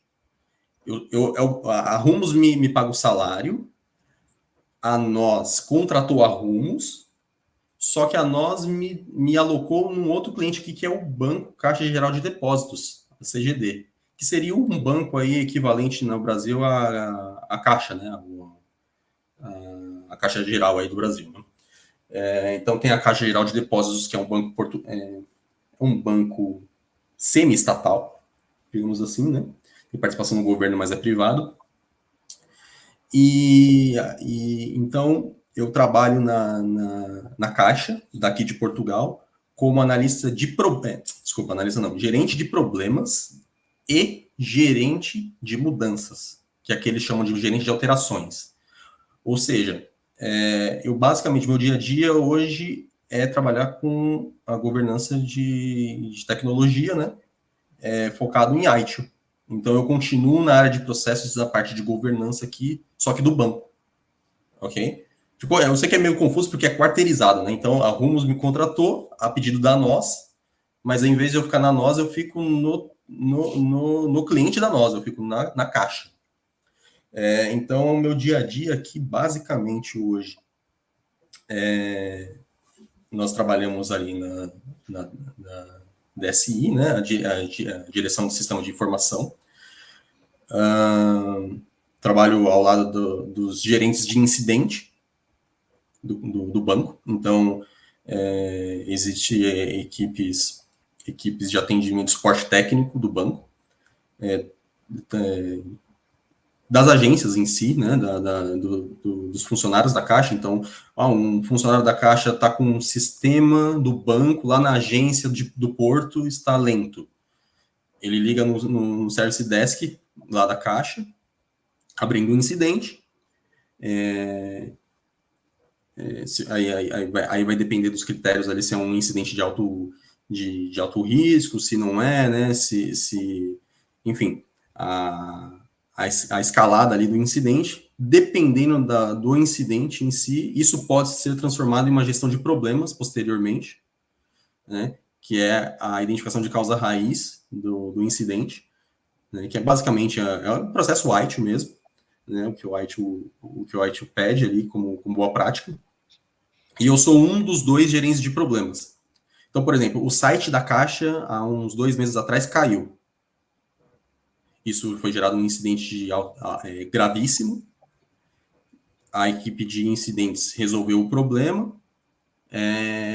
E esse incidente foi promovido, né, a problema. E a investigação de causa raiz foi, vamos dizer, capitaneada por mim. Então, por exemplo, eu que vou fazer o papel de juntar as equipes técnicas que podem contribuir com a solução da identificação da causa raiz e solução do problema em definitivo. Eu sou um gerente de projetos da resolução da gestão de problemas, entende? Então, eu é que vou juntar as equipes, eu vou gerar ata, eu que vou questionar soluções, né? Então, eu sou um participador ativo na solução dos problemas, dos incidentes em definitivo. Isso é um resumo da função de gerente de problemas, né? Mas, para além de gestão de problemas, eu também estou sendo treinado para ser gerente de alterações. Então, vamos supor que o servidor lá do site da Caixa caiu. Isso gerou um incidente, obviamente. Mas a equipe técnica identificou que para resolver o problema, eles precisam abrir uma GMUD, uma gestão de alterações, uma gestão de mudanças. Eles vão fazer todo o planejamento de subida substituição desse servidor, por exemplo, tá? Aqui é um exemplo hipotético, para ilustrar, né? E essa requisição, ela vem para mim como gerente de alterações, ok? Então, eu vou ponderar se aquele plano faz sentido, se o horário está certo, se as equipes todas envolvidas foram avisadas, se existe um de acordo de todos os gestores de todas as áreas. Eu faço a validação da requisição de alteração. Então, todas as mudanças do banco passam por mim. Por mim, assim, né? Pela equipe de gestão de alterações, que hoje somos 4. Né? Sou eu e mais 3. Então, hoje são 4 pessoas no papel de gestão de alterações e 2 pessoas no papel de gestor de problemas. Então, eu atuo de forma híbrida, eu atuo com os 2 chapéus ali, dependendo do que vier. Pode ser que um mesmo problema um mesmo incidente gere uma alteração e um problema, e eu faça a gestão dos 2 em perspectivas diferentes, por exemplo. Ok? Perfeito. Fala aí, Bi. Não, cara. É bem bacana, e ainda mais que é uma realidade, assim, pelo que você falou, isso acontece aqui, né, dentro da nossa rotina também, né, assim, né, mas pensando no viés de um outro local, né, um outro continente, né, e a gente pensa em outras coisas também. A gente vê que não, nesse quesito não muda, né? Na questão do processo, de incidente, isso acaba não mudando. Isso é bem bacana. Exatamente. Bem bacana. Mas você. Isso chama atenção. Que é muito parecido, não muda muito, entende? Não. O princípio é o mesmo. Eu lembro Mesmo a parte que... cultural é parecida nesse sentido. Então. Eu lembro que acho que quando você entrou nessa empresa, acho que quando você esteve no Brasil a última vez, que você já estava nessa empresa, não? Não, ainda Acho não. Ainda não. que uma das conversas que nós tivemos... Eu estava desempregado, aí eu aproveitei para ir para o Brasil antes que eu começasse uma empresa nova, né? Então acho que foi na conversa nossa mesmo no grupo que você comentou que na questão cultural, logo quando você entrou nessa empresa, você falou, aqui não muda muito do Brasil, não, né? Na questão de problemas, né, em si que a gente vê em empresas, né? Questão cultural e tudo mais. Os problemas são parecidos, a dinâmica de trabalho é muito parecida. Os portugueses, assim, eles têm vamos dizer assim, eles não são tão metódicos quanto outros povos europeus, por exemplo, entende? Por exemplo, meu chefe mesmo já comentou que ele já participou em projetos na Alemanha, e ele fala que, assim, é brutal a diferença. Tipo assim, horário, reunião tá marcado para as 2h15, se você não entrar até 2h15 na sala, você vai ficar de fora da reunião, tipo, coisas assim. Em Portugal, tipo assim, isso não existe. Ele é mais maleável, ele tem essa coisa que a gente tem no Brasil, assim, de ser mais tolerante, assim, né? Claro, isso pode ser em alguns pontos positivo e em outros negativos, né? Isso não estou discutindo isso, ok? Se é bom ou se é ruim. Mas, assim, o português, ele é muito parecido com o brasileiro nesse sentido. Pelo menos, assim, eu trabalhei. Eu tô nesse projeto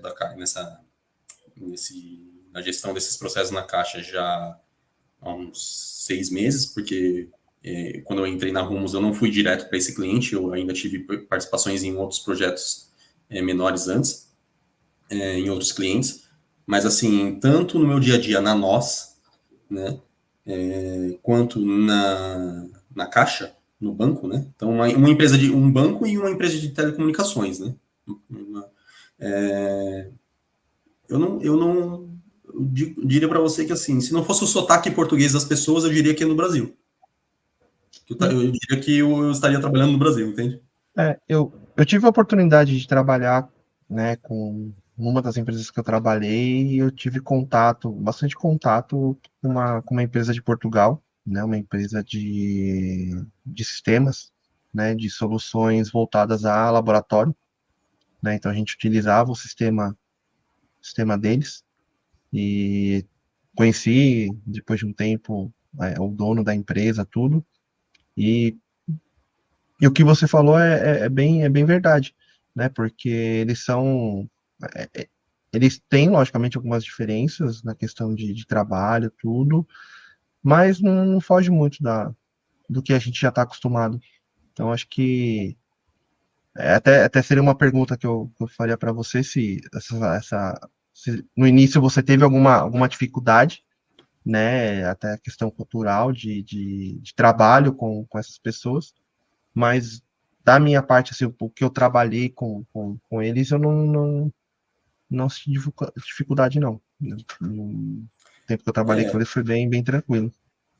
Assim, eu tive umas dificuldades, assim, de algumas terminologias, assim, no Assim, dia a dia, eles falam diferente, eles falam, não sei se eu entendi muito bem, tipo assim, traduz aí para mim, né, tipo assim, porque uma coisa ou outra, assim, muda um pouco, tal.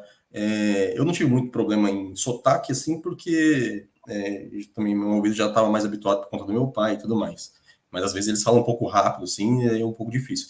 Mas, assim, culturalmente falando, mais umas terminologias, assim, algumas coisas nesse sentido, mas tirando isso, assim, foi bem fluido, assim, eu não me senti deslocado em nenhum momento.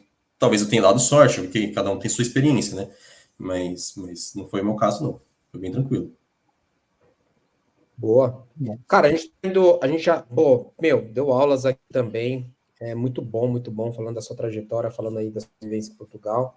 Você já até respondeu uma pergunta que eu ia fazer sobre a cultura das empresas aí, mas pelo menos nessa que você está trabalhando, você já disse que a cultura é bem parecida, né? Para a gente fechar aqui, cara, eu acho que você já falou um pouquinho, já deu algumas dicas ali, né, para as pessoas, mas eu queria que você fechasse aqui com chave de ouro falando realmente, né? Quem tem o desejo ali de morar fora, principalmente em Portugal, além do que você já comentou, né? De olhar a questão de cidadania, olhar também o visto do trabalho, né? O que mais você pode falar, né? O que mais você pode dar de conselho para quem, de conselhos, né, para quem quer realmente sair do Brasil e morar principalmente aí em Portugal, para a gente fechar. Tá, bom. Só para não ser repetitivo, né? Porque algumas coisas eu já falei, né? Documentação, essa questão de burocracia. Uma dica que eu dou, que algumas pessoas têm conseguido aplicar aqui, nas grandes cidades aqui, principalmente Lisboa e arredores, Porto e arredores, Portugal está vivendo um problema muito grave de falta de moradia. Assim, falta de moradia do ponto de vista assim, a procura está muito grande, né? Só que está um pouco escassa. Então, tem subido muito os preços de aluguel ou mesmo financiamento, né? Juros de financiamento. Está muito difícil conseguir moradas aqui, né? Que eles chamam, né? As moradas aqui em Portugal, nas grandes cidades, né? Eu dou duas alternativas aí para tentar contornar esse problema, tá? Porque assim, isso é inevitável, tá? Qualquer um que tenha vontade de migrar para Portugal vai ter essa dificuldade. Isso é inevitável, tá? Não é só com brasileiros, por exemplo, isso é geral, tá? Os próprios portugueses estão sentindo essas dores também. Mas duas dicas que eu dou se você tem um emprego remoto no Brasil, e queira fazer uma migração para Portugal, ainda ganhando em real, né? Como eu fiz no meu começo, como em período de transição que eu fiz, que eu acho que é uma boa forma de você migrar de forma segura, né? Primeira coisa que você pode considerar é morar afastado dessas grandes cidades.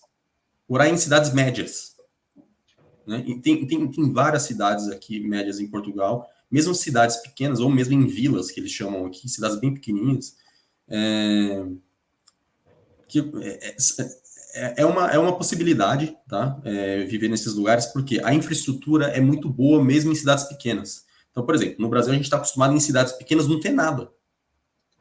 Não ter uma agência bancária, não ter um centro cultural, não ter nada. Mesmo de infraestrutura, por uma boa internet, por exemplo. Aqui em Portugal, a infraestrutura em cidades pequenas são excelentes. Então, assim, quando as pessoas pensam em migrar para Portugal, elas pensam sempre nas grandes cidades porque é o que é natural.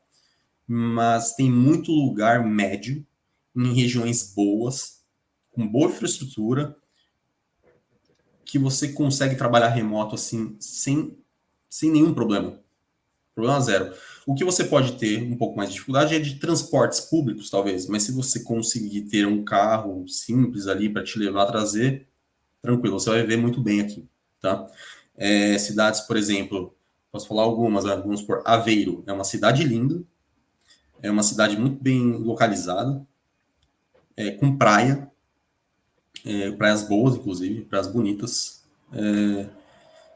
que foge do roteiro, por exemplo, Porto-Lisboa, e você vai pagar muito mais barato e uma qualidade de vida tão boa quanto, ou até melhor, dependendo do que para você é qualidade de vida. Você vai se viver muito melhor em Aveiro do que em Porto, ok?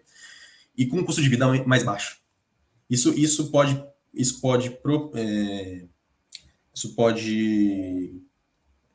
como eu posso dizer assim, promover uma experiência muito mais agradável em Portugal do que morar numa grande cidade. Okay?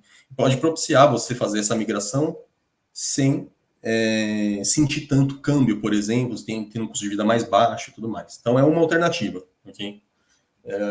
Eu disse Aveiro aí, mas tem várias outras cidades. Né? São inúmeras, não vou conseguir lembrar de várias, mas enfim. E uma outra coisa também segue nessa mesma linha do trabalho remoto, que é, se você vier para Portugal e conseguir um emprego aqui, tentar também um emprego remoto e trabalhar fora das zonas das grandes cidades. Então, ao invés de você trabalhar ganhando em real no Brasil, talvez você consiga um trabalho remoto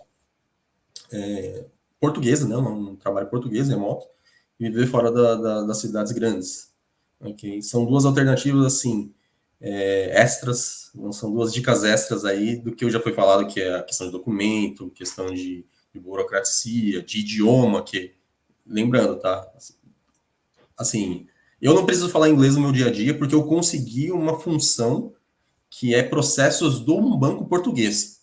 Só que, assim, é muito específico, entende? Eu demorei para conseguir essa vaga, que não exige inglês. A maioria das vezes você não vai ter, não vai ter essa facilidade, né? Então, para além dessas dicas, essa questão do acesso remoto, trabalhando em cidades menores, porque você vai ter um custo de vida muito mais baixo e vai viver muito bem, porque as cidades são boas. Okay? Acho que é isso. Boa. Que eu me lembro assim de dica, acho que essa daí é uma boa dica. Principalmente o inglês, né, cara? Eu acho que eu falo nem por você estar na Europa, mas você acha que acabou dando um pouco de sorte também por não precisar. Mas quando a gente olha para a Europa, acho que o inglês é a língua mais básica ali que ele precisa ter, né? Não tem muito jeito. Até que no Brasil, existem algumas empresas aqui que estão aqui no Brasil, mas elas são globais, então o inglês já torna-se algo ali meio que obrigatório, né? Então, tem mais jeito, cara, para gente aqui, principalmente na área de tecnologia, não só tecnologia, mas qualquer outra área, o inglês precisa estar inserido no nosso contexto, né? Tem muito jeito. É verdade. Boa, cara. E aqui, só para finalizar, até a questão geográfica mesmo, né? Como os países são menores, as fronteiras são próximas, você não consegue fugir. Todo mundo aqui fala inglês, todo mundo sai do ensino médio aqui falando inglês, um nível bom, entende? Então, esse é o normal aqui, ok? As pessoas de fato saem da escola falando inglês aqui, falando até francês, em nível avançado. Então aqui, de fato, não tem margem, entende? No Brasil é um diferencial, você consegue ali ainda, mas aqui, de fato, é bem mais puxado nesse ponto. E aí, não se iluda, tem que se esforçar. Até porque eu continuo fazendo aulas e eu sei que esse é o meu principal investimento hoje em dia, é o inglês. Porque eu sei que no mercado que eu tô atualmente, fora do Brasil, é o que vai me manter vivo no mercado aqui. Não, perfeito, perfeito. Cara, é isso. Pô, te agradecer demais o papo aqui, foi muito legal. Acho que deu para a gente aprender bastante, entender um pouquinho mais o que da sua trajetória, tanto aqui no Brasil quanto fora também, na Europa. Espero que você consiga ali atingir todos os seus objetivos. A gente sempre está se falando aqui. Então, pô, te agradecer. Em breve a gente vai estar junto aí, a gente vai estar conversando aí pessoalmente, né? E eu queria que você desse aí a sua mensagem final para a galera aí que está nos assistindo e nos ouvindo também. Bom, mensagem final, vamos lá.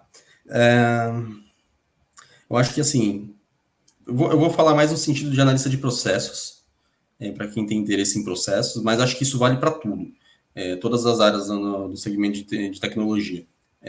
Toda a experiência que você tem, todo o trabalho que você, toda a oportunidade que você tem, você precisa extrair algo positivo e isso vai te ajudar em algum momento. Vou dar um exemplo básico. Quando eu comecei a trabalhar dando aula de música, dando aula de violão, eu era muito tímido. Eu ainda sou um pouco tímido, não parece, mas eu sou. Eu sei que vocês vão rir aí do outro lado, né? Mas assim, por exemplo, quando eu comecei a dar aula de violão, isso me ajudou muito na questão de timidez e a ser menos tímido. E isso me ajudou muito no meu começo de carreira como treinador de sistemas, porque eu comecei a ter uma desenvoltura melhor para implantar sistemas, para ensinar. Então, assim, é uma coisa que não tem nada, eu dava aula de violão, não tem nada a ver com tecnologia, mas isso me ajudou. Como analista de processos, o máximo de segmentos que você trabalhar diferente é melhor. Então, assim, trabalhou num banco, você tem experiência em processo bancário, depois de um tempo, sai um pouco da sua zona de conforto, procura um projeto na área de logística. Depois de um tempo, procura um processo vai mapear processo do RH. Por quê? Porque, principalmente para analista de processos, e isso eu digo assim, tanto na parte de governança quanto no processo de negócio, BPM, desse tipo de coisa. Toda experiência é válida. Se você for mapear o processo da recepcionista de uma empresa, você vai aprender uma coisa que vai te ajudar em algum momento como analista de processos em outra empresa. Então, assim, mudem de segmentos, aprendam novas áreas, né? Isso serve para qualquer área de tecnologia, mas acho que para processos em si é essencial. Tipo assim, você precisa ter experiência em vários segmentos. Automatização, vai automatizar processo, criar processo para robotização, RPA, call center, tudo que você aprender vai te ajudar em algum momento em projetos futuros. Então, tenta sempre diversificar nesses segmentos que você vai se dar bem. Boa, é isso. Saia da sua zona de conforto. Não fique nela. Sempre saia. É isso, Daniel. Fala aí. Suas considerações finais, meu amigo. Cara, concordo em número, gênero e grau. Eu acho que o que o Gabriel falou aí, eu vejo isso pelas empresas que eu passei, né? Que é né, eu não sou da área de processos, né? Mas a minha posição, ela exige que eu conheça do negócio, até para traçar ações estratégicas, né? Quanto à questão da infraestrutura e da parte de segurança das empresas, né? E conhecer os processos de todas as áreas de negócio, seja independente da importância que ela tem em frente à empresa, é de super importância, né? Porque te ajuda bastante a definir essas ações, né? Então, acho que que complementando um pouquinho aí que o Gabriel falou, essa questão de você conhecer, né, de você estudar a parte de processos das empresas é muito importante. É muito importante que te dá uma visão bem ampla aí do negócio, né, independente da área de tecnologia que você vai atuar. Perfeito. Galera, é isso. De novo, agradecer meus amigos aqui, Gabriel, diretamente aí de Portugal, Daniel, aqui diretamente de São Paulo, eu também. Episódio fantástico, quase 2 horas aqui de papo.